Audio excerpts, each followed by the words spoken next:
Sa kabila ng kaliwat ka ng mga parangal at titulo, pinakamahalaga para kay Carl TZ Nepomuceno na mapanalunan ang titulo sa 2025 MLBB Mid-Season Cup. Ang kabuang detalye sa ulat ni teammate Rafael Bandairel.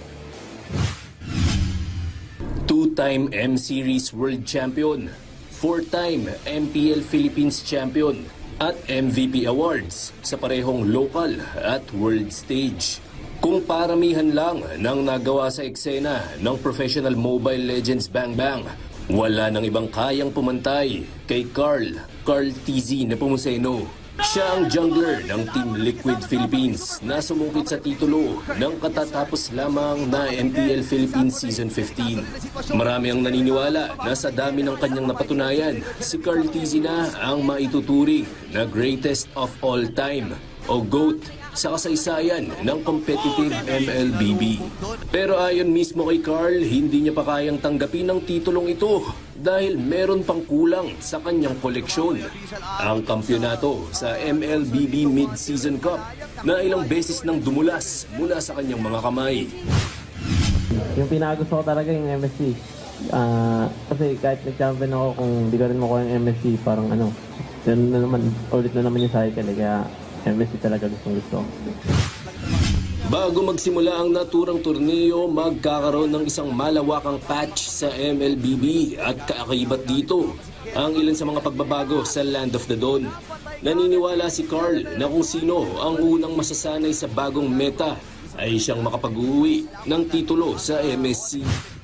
Nangyari na kasi last MSC, so merong big patch, alam ko paparating. So, pili ko yung team namin, hindi namin mag-adjust agad ng sobrang bilis kasi kung sino yung unang maka-adjust sa MSC na unang-una siya yung mag-champion.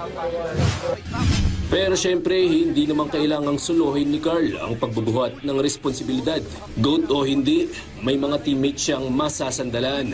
Ayon kay Season 15 Finals MVP Alston Sanji Pabico, matinding focus at karagdagang chemistry building ang kailangan ng TLPH.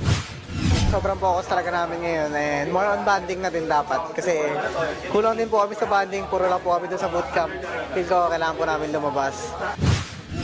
Naniniwala naman si Kiel Oheb Soriano, ang gold laner ng Kapunan, na malaki ang tsansa ng Pinoy teams ngayong taon na maiuwi sa bansa ang titulo sa MSC. Yung dalawang PH team na magre-represent sa EWC, sobrang ayaw magpatalo.